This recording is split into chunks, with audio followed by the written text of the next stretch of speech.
बिस्मिल्लाहिर्रहमानिर्रहीम। आज हम पास्ट पेपर्स के हवाले से कुछ मज़ीद बेसिक मैथमेटिक्स के क्वेश्चन करेंगे जो पीपीएससी में रिपीट हो चुके हैं। तो यहाँ पे हमारा जो आज टॉपिक है जी वो है सब इंस्पेक्टर पंजाब पुलिस 2016 में एक क्वेश्चन है जी, what is the arithmetic mean of 2, 4, 6, 8, 10 and 12। हमने ये बताना है कि ये जो आपके पास नंबर्स दिए गए हैं अगर इनका अरिथमेटिक मीन फाइंड किया जाए तो वो क्या होता है जी। It is very simple. अगर आपने अरिथमेटिक मीन फाइंड करना हो आप यहाँ पे लिखेंगे A.M। AM stand for arithmetic mean. तो ये फाइंड करना बहुत आसान है। तो आपने इन तमाम नंबर्स को ऐड करना है। 2 + 4 + 6 + 8 फिर +10 फिर +12, तमाम नंबर्स को ऐड करके नंबर ऑफ़ टर्म्स पे डिवाइड कर देना है। देख लेंगे कितने नंबर्स हैं, 1 2 3 4 5 6 नंबर्स हैं। आपने किस पे डिवाइड कर देना है, आपने 6 के ऊपर इन्हें डिवाइड कर देना है जी। अगर आप इन तमाम नंबर्स को ऐड करेंगे तो आपको रिज़ल्ट मिलेगा जी ऊपर 42। यानी कि आप इन तमाम नंबर्स का सम करें तो आपको क्या रिज़ल्ट मिलेगा, आपको मिलेगा 42 डिवाइडेड बाई 6। फिर आप जानते हैं कि 42 को 6 पे डिवाइड करें, 6 7 ज़ा 42, तो एवरेज कितनी आ गई है इसकी 7। स्टूडेंट्स इसे एवरेज भी कहा जाता है और इसे अरिथमेटिक मीन भी कहा जाता है। दोनों तरीक़ों से वो आपको क्वेश्चन पूछ सकता है। आपको एवरेज भी पूछ सकता है इन नंबर्स की और आपको अरिथमेटिक मीन भी पूछ सकता है। तरीका फाइंड करने का सेम ही, अरिथमेटिक मीन फाइंड कर लें या एवरेज फाइंड कर लें, एक ही बात है। तो हमारे पास करेक्ट ऑप्शन क्या है जी, सी, विच इज़ 7 जी। नेक्स्ट क्वेश्चन है, if the cost price of an article is 25% of its selling price then what is the profit in percentage. Students कहा यह गया है कि अगर कॉस्ट प्राइस एक आर्टिकल की वो 25% हो उसकी सेलिंग प्राइस का, तो आप ये बताएं कि प्रॉफिट परसेंटेज क्या है। तो यहाँ पे आपको अब चूँकि सेल प्राइस का नहीं पता तो आपने लेट कर लेनी है खुद से।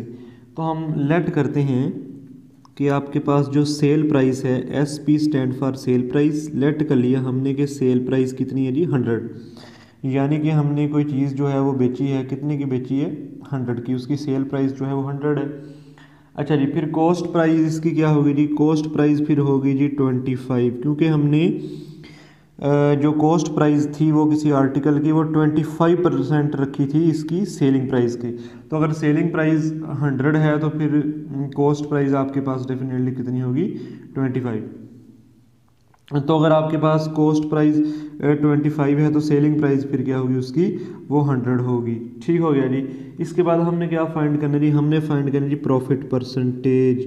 तो यहाँ पे मैं लिखता हूँ जी प्रॉफिट परसेंटेज, ये साइन मैंने परसेंटेज का डाला, इज इक्वल टू, तो उसका फार्मूला आपने हमेशा याद रखना है।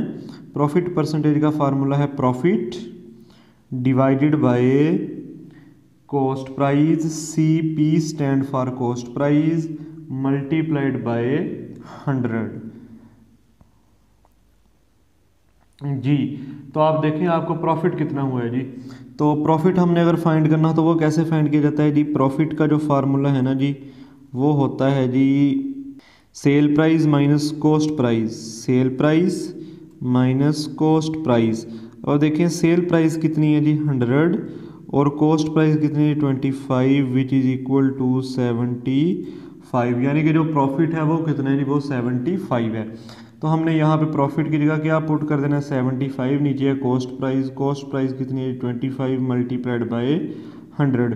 25 1 ज़ा 25 4 ज़ा 75 को मल्टीप्लाई कर लें आप 4 के साथ, तो 5 4 ज़ा 20, यहाँ पे लगेंगे 0, 2 कैरी यहाँ पे हो जाएंगे, 7 4 ज़ा 28 और 2 कैरी जो है वो हो जाएंगे 30, तो 300।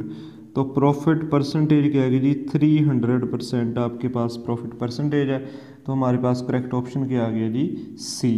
हाँ जी, अब हमारे पास नेक्स्ट क्वेश्चन है जी, alongside a wall of 225 metre long 26 trees are planted at equal distance, one tree being at each end of the wall. What is the distance between the consecutive trees? अच्छा student, सादा लफ्ज़ों में अगर आपको question समझाएं तो कहा यह गया है के एक वॉल है, 225 मीटर लेंथ है। तो हमने क्या करना है जी, 26 ट्रीज़ जो हैं वो प्लांट करने हैं, 26 दरख्त हमने लगाने हैं इक्वल डिस्टेंस के ऊपर उस वॉल के साथ। 1 tree being at each end of the wall, तो एक जो ट्री है वो दोनों एंड पे एक एक दरख्त होना चाहिए। What is the distance between the consecutive trees, तो आप बताइए कि उनके दरमियान डिस्टेंस जो है वो क्या होगा। तो हमने लगाने जो वो ट्रीज़ हैं वो इक्वल डिस्टेंस पे लगाने हैं।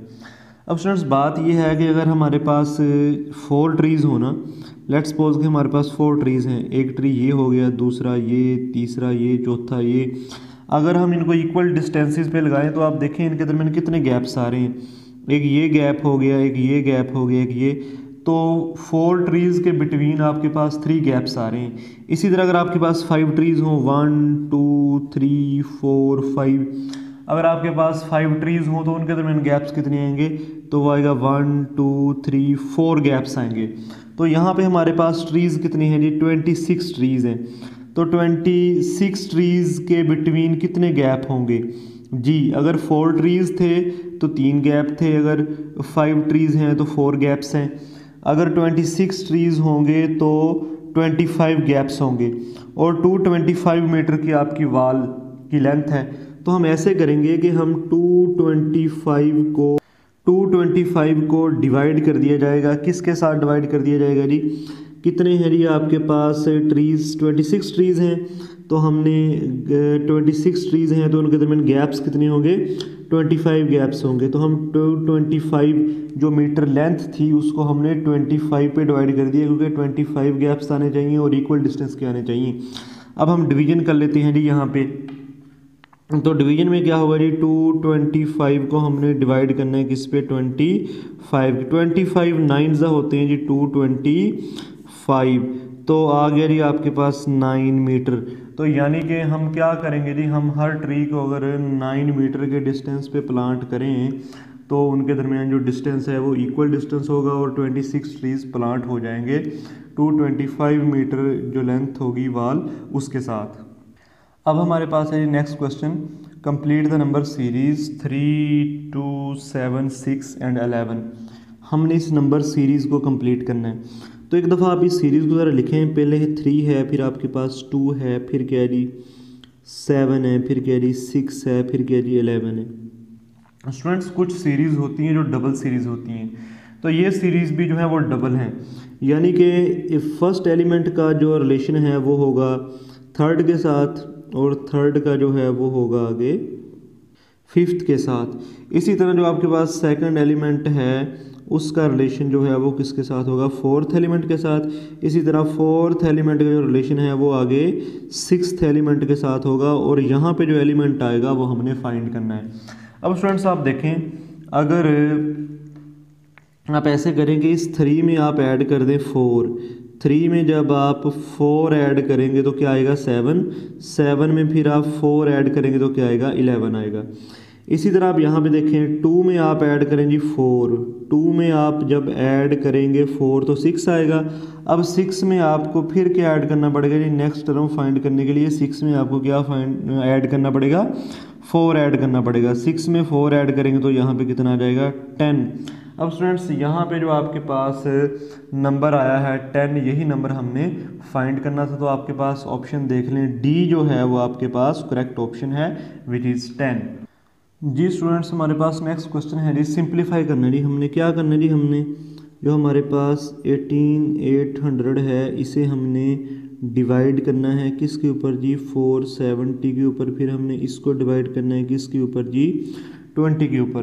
तो स्टूडेंट्स आप किसी भी इनकन्वीनियंस से बचने के लिए तो पहले फर्स्ट ऑफ ऑल आप इन दो टर्म्स को सॉल्व कर लें, बाद में जो इसका आंसर आएगा हम उसको 20 के ऊपर डिवाइड कर देंगे। पहले हम फर्स्ट 2 टर्म्स को सॉल्व करते हैं, यानी कि 18800 जो आपके पास है इसे हम डिवाइड करेंगे किसके ऊपर, डिवाइड करेंगे जी 470 के ऊपर। कटिंग देखें जी, ये इससे हो गया जी कैंसिल, कटिंग हो रही है। तो अब हम करेंगे जी डिवाइड, 1880 को 47 पे डिवाइड करना है जी हमने। 1880 को किस पे डिवाइड करना है जी, हमने 47 के ऊपर डिवाइड करना है। फिर आप देखें जी 47 को अगर हम 4 से मल्टीप्लाई कर दें तो कितना आता है जी 188। तो स्टूडेंट्स 188 के नीचे 188 ही आ गया, तो ये ज़ीरो बचा, फिर इस ज़ीरो को हम कहाँ शिफ्ट कर देंगे, ऊपर शिफ्ट कर देंगे। तो यानी कि इनको सॉल्व करने के बाद जो रिज़ल्ट आया वो हमारे पास क्या गया, 40। अब आप देखें 20 डिवाइड भी हो रहा था जो हमने छोड़ दिया था, यहाँ पर हम 20 डिवाइड भी करेंगे तो क्या हो जाएगा जी 40 डिवाइडेड बाई 20। तो 20 एक बार, 20 दो बार, 22 ज़ा 40।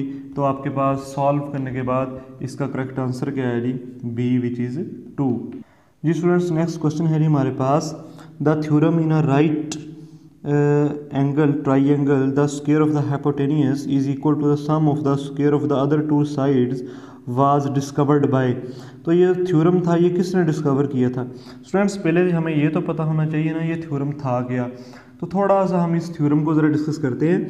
स्टूडेंट्स ये है जी आपके पास एक राइट ट्राइंगल, इसे कहते हैं जी राइट एंगल ट्राइंगल। क्यों कहते हैं जी, इसके ना एक एंगल यहाँ पे होता है 90 डिग्रीज़ का, जिसमें एक एंगल जो है वो 90 डिग्रीज़ का हो, उसे कहा जाता है राइट एंगल ट्राइंगल। अब स्टूडेंट्स आप कोई भी नाम दे दें, अपनी मर्ज़ी से दे दें, इसे आप ए का नाम दे दें, इसे आप बी का नाम दे दें, इसे आप सी का नाम दे दें। और याद रखना है हमेशा कैपिटल ए के सामने जो साइड होती है ना, कैपिटल ए के अपोजिट जो साइड होती है वो होती है स्मॉल ए। इसी तरह कैपिटल बी के सामने जो साइड होती है वो होती है स्मॉल बी। इसी तरह कैपिटल सी के सामने जो साइड होती है वो होती है स्मॉल सी। अब स्टूडेंट्स जो 90 डिग्रीज होता है ना, 90 डिग्रीज, उसके अपोजिट जो साइड होगी उसे आपने नाम देना है HYP, हाइपोटेनियस का। फिर इसको हम मान लेंगे बेस, ये जो नीचे आपके पास साइड है इसे हम बेस मान लेंगे, और ये जो साइड है AC इसे हम मान लेंगे परपेंडिकुलर। जो है ना पाइथागोरस थ्योरम वो ये कहता है कि हाइपोटेनियस का स्क्वायर इक्वल होता है अदर टू साइड्स के स्क्वायर के सम के इक्वल होता है। तो जी यहाँ पे देखें जी हाइपोटेनियस क्या है जी आपके पास C, यानी कि C का स्क्वायर जो है वो इक्वल होगा बाकी दोनों साइडों के स्क्वायर के सम के। तो बाकी दोनों साइडें क्या है जी, एक साइड A है एक B है, यानी कि इनका आप स्क्वायर करें बाकी दोनों साइडों का और उनका सम कर दें, वो इक्वल होगा हाइपोटेनियस के स्क्वायर के। ये जो थ्योरम है इस थ्योरम को नाम दिया जाता है पाइथागोरस थ्योरम का। इसे हम B पे टिक कर देते हैं, पाइथागोरस थ्योरम कह देते हैं। स्टूडेंट्स अगर यहाँ पे हाइपोटेनियस आपके पास B हो, यानी कि अगर हाइपोटेनियस B हो तो फिर हो जाएगा जी B square is equal to remaining दो साइड्स क्या होंगे जी, फिर A square plus C square. Students let's suppose कि अगर यहाँ पे आपके पास हो जी A हो, यानी कि हाइपोटेनियस जो है वो A के इक्वल हो, तो फिर A square is equal to क्या हो जाएगा, फिर हो जाएगा B square plus C square. In fact अगर हम इस थ्योरम को लिखना चाहें पाइथागोरस थ्योरम को तो हम यूँ लिखेंगे हाइपोटेनियस HYP, हाइपोटेनियस का स्क्वायर इक्वल होता है बेस स्क्वायर के प्लस परपेंडिकुलर स्क्वायर के जी। तो ये है जी पाइथागोरस थ्योरम, आपने हमेशा याद रखना है। इसमें राइट एंगल ट्राइंगल होती है और एक साइड का स्क्वायर बराबर होता है रिमेनिंग टू साइड्स का स्क्वायर फिर उनका सम। तो बी हमारे पास इसका करेक्ट ऑप्शन था विच इज़ पाइथागोरस थ्योरम। जी स्टूडेंट्स नेक्स्ट क्वेश्चन है जी हमारे पास, कंप्लीट द नंबर सीरीज़। एक नंबर सीरीज़ है, हमने उसे कंप्लीट करना है। यहाँ पे लिख लेते हैं जी 4 है, 6 है, फिर 9 है, फिर 13 है। इसके बाद यहाँ पे कोई नंबर आएगा, हमें उसका नहीं आइडिया वो क्या नंबर है, वो नंबर एक्चुअली हम फाइंड करना चाहते हैं। अब स्टूडेंट्स आप देखें ज़रा सेंस क्या बन रही है। यहाँ पे 4 में अगर आप 2 ऐड कर देना, 4 में 2 ऐड कर दें तो 6 आ जाएगा, फिर 6 में आप 3 ऐड कर दें तो फिर 9 आ जाएगा, 9 में फिर आप 4 ऐड कर दें तो 13 आ जाएगा। सेंस चेक करें, पहले 2 ऐड हो रहा है, फिर 3 ऐड हो रहा है, फिर 5, नेक्स्ट टर्म में स्टूडेंट्स क्या ऐड होगा, 5 ऐड होगा।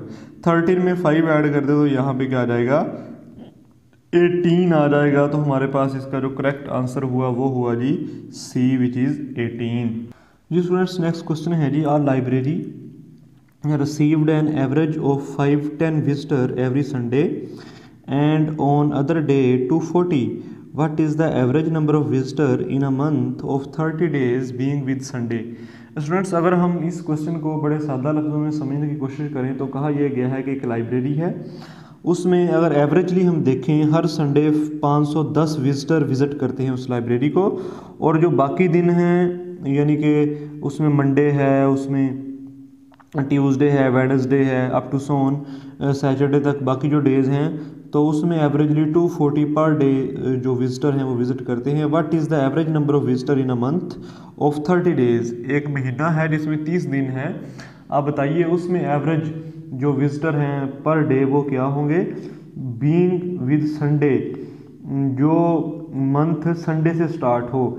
अब स्टूडेंट्स आप ज़रा सोचें, अगर कोई मंथ संडे से स्टार्ट हो रहा हो और उस मंथ में 30 डेज़ हैं, तो वहाँ पे कितने संडे आने चाहिए जी। वहाँ पे 5 संडेज़ आने चाहिए। तो हर संडे को 5-10 विजिटर विज़िट करते हैं। तो फिर जो 5 संडेज़ आ रहे हैं पहले हम उनके विजिटर्स निकाल लेते हैं। तो क्या करेंगे जी, हम 5-10 मल्टीप्लाइड बाय 5 यानी कि 510 को अगर हम 5 से मल्टीप्लाई कर दें तो जो संडेज़ को विजिटर आएंगे वो हमारे पास आ जाएंगे। तो यहाँ पे हम मल्टीप्लिकेशन परफॉर्म करते हैं जी। 5-10 को हमने मल्टीप्लाई करना है जी, किसके साथ करना है जी, 5 के साथ। 5 को 0 से करें 0, 5 1 ज़ा 5, 5 5 ज़ा कितने आ जाएंगे 25। तो ये आ गया जी हमारे पास 2550। अच्छा जी, तो अब देखिए ज़रा, एक माह में अगर हम 5 संडेज़ निकाल दें तो बाकी फिर पीछे कितने दिन बचे, 25 दिन बचे।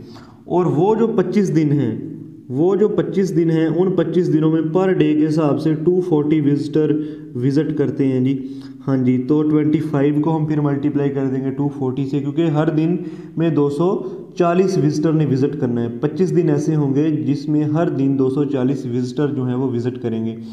तो हम 240 को 25 से मल्टीप्लाई कर लेते हैं जी। 240 मल्टीप्लाइड बाय 25, 5 को 0 से करें 0, 5 4 ज़ा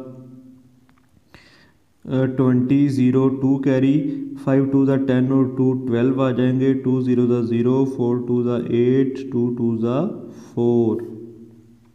यहाँ पे आएगा जी 0, यहाँ पे भी आएगा 0, यहाँ 8 और 2 10, 0 1 कैरी 4 और 1 5 और 1 कैरी 6। तो ये आ गए हैं जी 6000। यहाँ पे हमने क्या लगा देना है, 6000 लगा देना है। अब हमने ऐड करना है जी, ये टोटल आपके पास कितने विजिटर जो हैं उन्होंने विज़िट किया। हाँ जी, इनको हम करते हैं जी ऐड। अगर 2550 में हम 6000 ऐड कर दें तो ये आ जाएगा जी 8550। ऐड कर लीजिएगा, बड़ा आसान काम है। तो ये 8550 जो हैं ये टोटल विजिटर विज़िट करेंगे, यानी कि एक माह में 30 डेज़ में। तो अब हमने एवरेज फाइंड करनी है जी, कि what is the average number of visitor in a month of 30 days being with Sunday. तो हमने एवरेज विजिटर फाइंड करनी है कि एक दिन में कितने विजिटर विजिट करेंगे। तो फिर 8550 एक मंथ में टोटल करेंगे, हमने पर डे एवरेज फाइंड करनी है। तो हम इसे किस से डिवाइड कर देंगे जी, इसे हम डिवाइड कर देंगे जी 30 के साथ, क्योंकि वो मंथ जो है वो 30 डेज़ का है जी। यहाँ पे आ जाएगा जी 32 ज़ा कितना आ जाएगा जी 60 आ जाएगा। फिर आप 85 में से 60 अगर आप निकाल लें तो आपके पास आएगा जी 25 आ जाएगा जी। फिर आपके पास फिर इस 5 को आप नीचे ले आए जी, यहाँ पे 5 जो है वो नीचे आ गया। फिर आप देखें जी किस पे जा रहा है जी। हाँ जी, तो आप मल्टीप्लाई करके देखें जी, ये मेरे ख्याल में 8 पे जाएगा जी। हम मल्टीप्लाई करते हैं 30, 8 ज़ा 8 0 0, 8 3 ज़ा 24 जी। 38 ज़ा कितना आ जाएगा जी, ये आ जाएगा जी 240। अब आप 255 में से 240 माइनस करें तो 15। फिर ये जो ज़ीरो है वो नीचे एज इट एज आ जाएगा। अब 35 ज़ा आएगा जी 150। तो 35 ज़ा कितना आएगा जी 150 आएगा। तो 285 जो है इसका वो करेक्ट आंसर, यानी कि अगर हमने एवरेज फाइंड करनी है ना, 85 50 था, इसको हमने डिवाइड करने के इसके साथ 30 के साथ डिवाइड करने के बाद जो हमारे पास रिजल्ट आया जी वो कितना आया जी, वो 285 आया है। तो हमारे पास जो करेक्ट ऑप्शन है इसका वो है बी, विच इज़ 285।